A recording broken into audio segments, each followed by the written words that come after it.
जय माता दी। प्रिय मित्रों, नवरात्रि के 9वें दिन नवमी तिथि मनाई जाती है।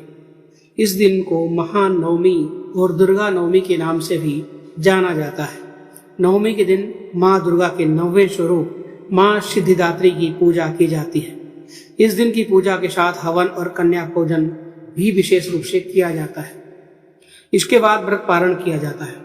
वहीं धार्मिक मान्यताओं के अनुसार विधि विधान के साथ माँ सिद्धिदात्री की पूजा करने से जातक को सभी कार्य में सफलता मिलती है, साथ ही घर परिवार में खुशियां आती हैं। तो चलिए जानते हैं महानवमी के दिन माँ सिद्धिदात्री की पूजा कैसे करनी चाहिए। साथ ही आज हम आपको माँ सिद्धिदात्री का एक विशेष मंत्र बताने वाले हैं, जिस मंत्र का यदि आप जाप करते हैं तो आपके जीवन के सभी प्रकार के संकट, कष्ट, क्लेश, दुख, दरिद्रता दूर हो जाएगी। कहते हैं माँ सिद्धिदात्री अष्ट सिद्धि और 9 निधियों की दाता है।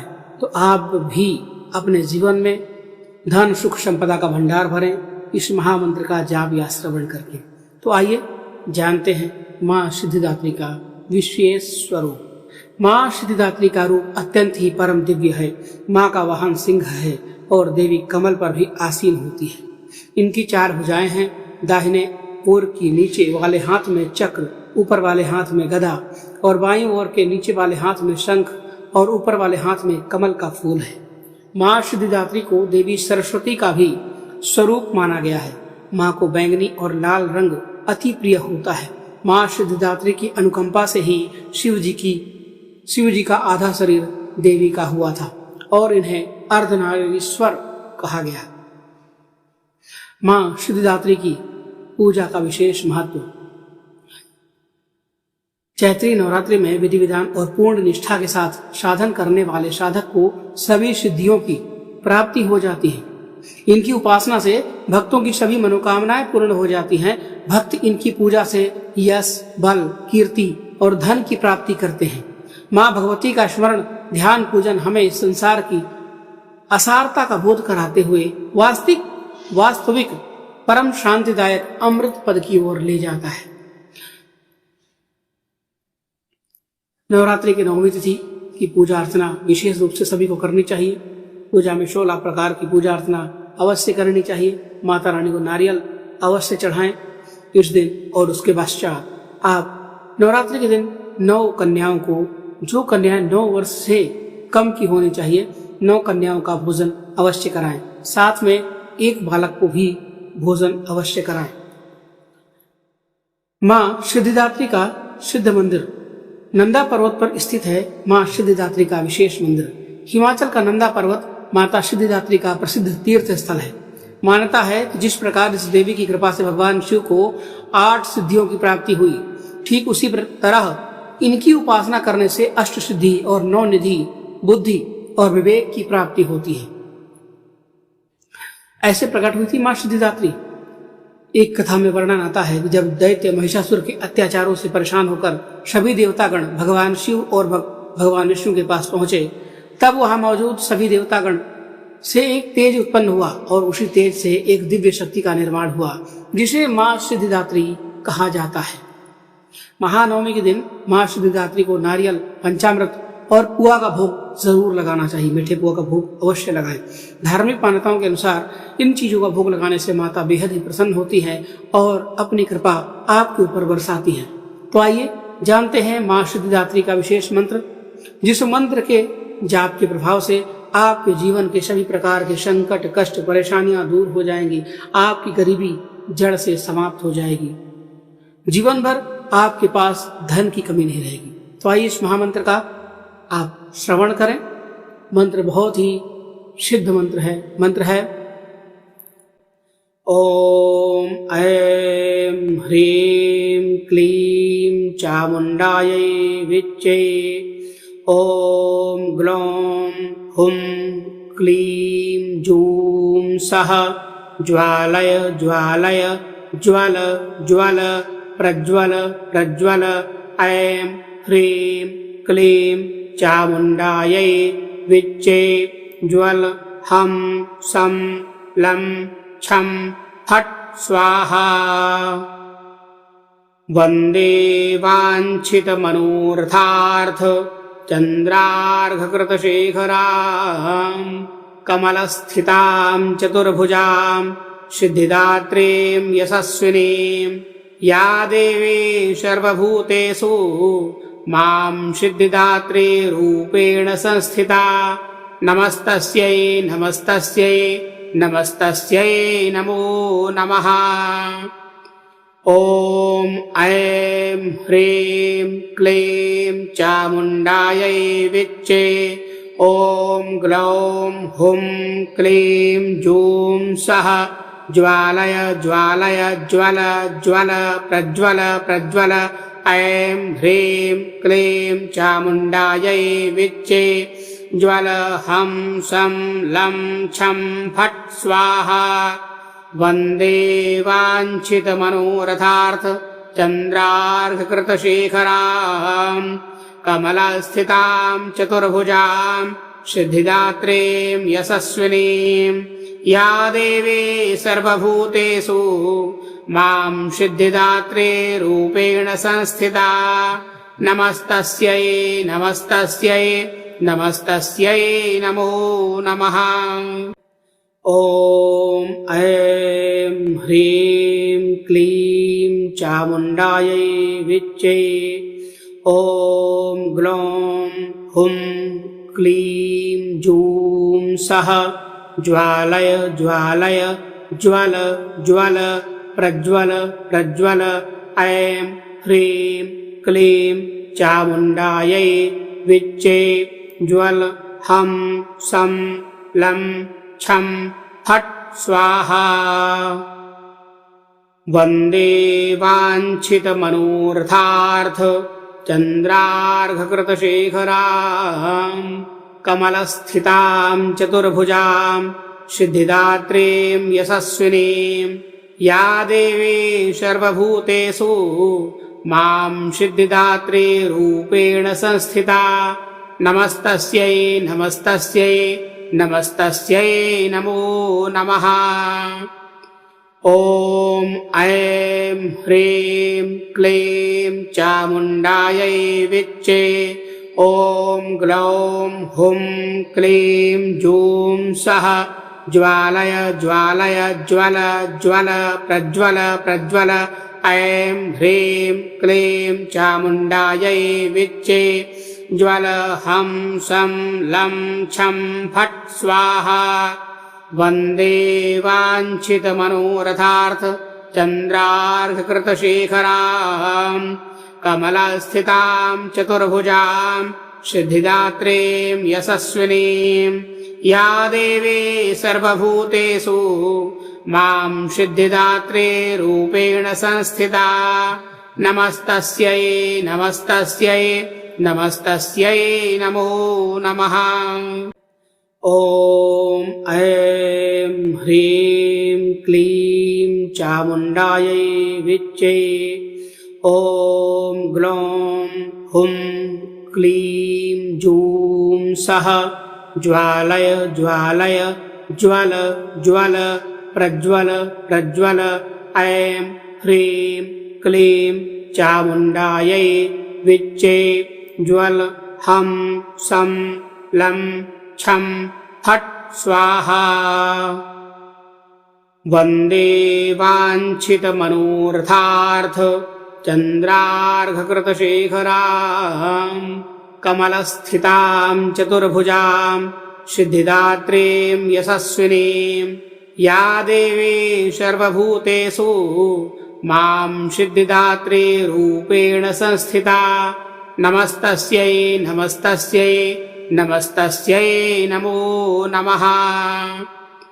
ॐ ऐं ह्रीं क्लीं चामुण्डायै विच्चे ॐ ग्लौं हुं क्लीं जूं सः ज्वालय ज्वालय ज्वल ज्वल प्रज्वल प्रज्वल ऐं ह्रीं क्लीं चामुण्डायै विच्चे ज्वल हं सं लं छं फट् स्वाहा।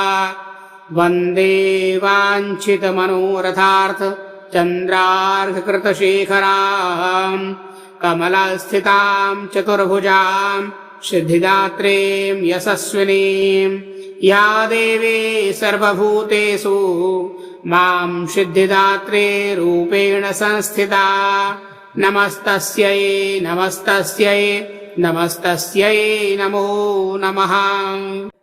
ॐ ऐं ह्रीं क्लीं चामुण्डायै विच्चे ॐ ग्लौं हुं क्लीं जूं सः ज्वालय ज्वालय ज्वल ज्वल प्रज्वल प्रज्वल ऐं ह्रीं क्लीं चामुण्डायै विच्चे ज्वल हं सं लं छं फट् स्वाहा। वन्दे वाञ्छितमनोरथार्थ चन्द्रार्घकृतशेखरां कमलस्थितां चतुर्भुजां सिद्धिदात्रीं यशस्विनीं या देवी सर्वभूतेषु मां सिद्धिदात्री रूपेण संस्थिता नमस्तस्यै नमस्तस्यै नमस्तस्यै नमो नमः।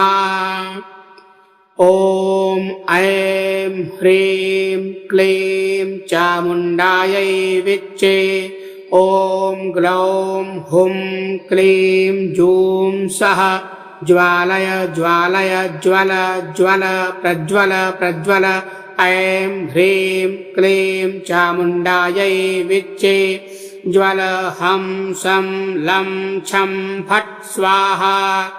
वन्दे वाञ्छितमनोरथार्थ चन्द्रार्घकृतशेखरां कमलस्थितां चतुर्भुजां सिद्धिदात्रीं यशस्विनीं या देवी सर्वभूतेषु मां सिद्धिदात्री रूपेण संस्थिता नमस्तस्यै नमस्तस्यै नमस्तस्यै नमो नमः। ॐ ऐं ह्रीं क्लीं चामुण्डायै विच्चे ॐ ग्लौं हुं क्लीं जूं सः ज्वालय ज्वालय ज्वल ज्वल प्रज्वल प्रज्वल ऐं ह्रीं क्लीं चामुण्डायै विच्चे ज्वल हं सं लं छं फट् स्वाहा। वन्दे वाञ्छितमनोरथार्थ चन्द्रार्घकृतशेखरां कमलस्थितां चतुर्भुजां सिद्धिदात्रीं यशस्विनीं या देवी सर्वभूतेषु मां सिद्धिदात्री रूपेण संस्थिता नमस्तस्यै नमस्तस्यै नमस्तस्यै नमो नमः। ॐ ऐं ह्रीं क्लीं चामुण्डायै विच्चे ॐ ग्लौं हुं क्लीं जूं सः ज्वालय ज्वालय ज्वल ज्वल प्रज्वल प्रज्वल ऐं ह्रीं क्लीं चामुण्डायै विच्चे ज्वल हं सं लं छं फट् स्वाहा। वन्दे वाञ्छितमनोरथार्थ चन्द्रार्घकृतशेखरां कमलस्थितां चतुर्भुजां सिद्धिदात्रीं यशस्विनीं या देवी सर्वभूतेषु मां सिद्धिदात्री रूपेण संस्थिता नमस्तस्यै नमस्तस्यै नमस्तस्यै नमो नमः। ॐ ऐं ह्रीं क्लीं चामुण्डायै विच्चे ॐ ग्लौं हुं क्लीं जूं सः ज्वालय ज्वालय ज्वल ज्वल प्रज्वल प्रज्वल ऐं ह्रीं क्लीं चामुण्डायै विच्चे ज्वल हं सं लं छं फट् स्वाहा। वन्दे वाञ्छितमनोरथार्थ चन्द्रार्घकृतशेखरां कमलस्थितां चतुर्भुजां सिद्धिदात्रीं यशस्विनीं या देवी सर्वभूतेषु मां सिद्धिदात्री रूपेण संस्थिता नमस्तस्यै नमस्तस्यै नमस्तस्यै नमो नमः। ॐ ऐं ह्रीं क्लीं चामुण्डायै विच्चे ॐ ग्लौं हुं क्लीं जूं सः ज्वालय ज्वालय ज्वल ज्वल प्रज्वल प्रज्वल ऐं ह्रीं क्लीं चामुण्डायै विच्चे ज्वल हं सं लं छं फट् स्वाहा। वन्दे वाञ्छितमनोरथार्थ चन्द्रार्घकृतशेखरां कमलस्थितां चतुर्भुजां सिद्धिदात्रीं यशस्विनीं या देवी सर्वभूतेषु मां सिद्धिदात्री रूपेण संस्थिता नमस्तस्यै नमस्तस्यै नमस्तस्यै नमो नमः।